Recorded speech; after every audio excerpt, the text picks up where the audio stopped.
traffic expert Jason Luber is here with our weekly question driving you crazy. Yes, and this week it's driving you crazy about air travel. Yeah, this is an interesting question, and it's specifically about airline delays, and it's from Dean in Lakewood, who writes, "What's driving you crazy? I recently got a alert that said 100 flights have been canceled at DIA in anticipation of bad weather. I am really curious about how this works at the airlines. What's the logic? How do they select what flights to cancel, etc.?" Well, what I found out, Dean, is that there are dozens of factors airlines consider when forced with the prospect of canceling flights due to bad weather. Each airline I spoke with handles these bad weather events a touch differently. I reached out to 9 of the major airlines flying to and from DIA. Now, Southwest Airlines tells me they use a computer program that optimizes the cancellation decisions by taking into account the number of other flights available, crew availability, aircraft availability, and anticipated duration of the weather event. The goal, they tell me, is to always limit the disruptions to customers, employees, and aircraft flow.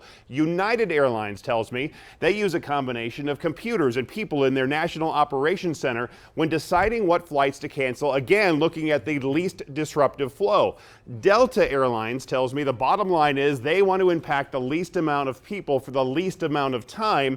So if they have a flight that has, let's say, a lot of people connecting, they try their best to get those flights out. But when flights do get canceled, there is a computer system that will rebook passengers automatically on that next available option. Now, I also reached out to American, Frontier, Spirit, Alaska, and JetBlue. None of those airlines got back to me, even after multiple requests. I go much more in depth in the online version of this story, including having comments from the CEO of Avelo Airlines, Andrew Levy. Now, they fly in and out of Fort Collins Loveland Airport, and I also have comments from National Aviation Analyst Jay Ratliff. The online version of the story right now is on the denverchannel.com. You go to the left side menu to get to Denver 7 traffic, and then driving you crazy. By the way, you can hear my interviews with both of those men on my Driving You Crazy podcast, available on any podcast app or online. Just search Driving You Crazy podcast on Google.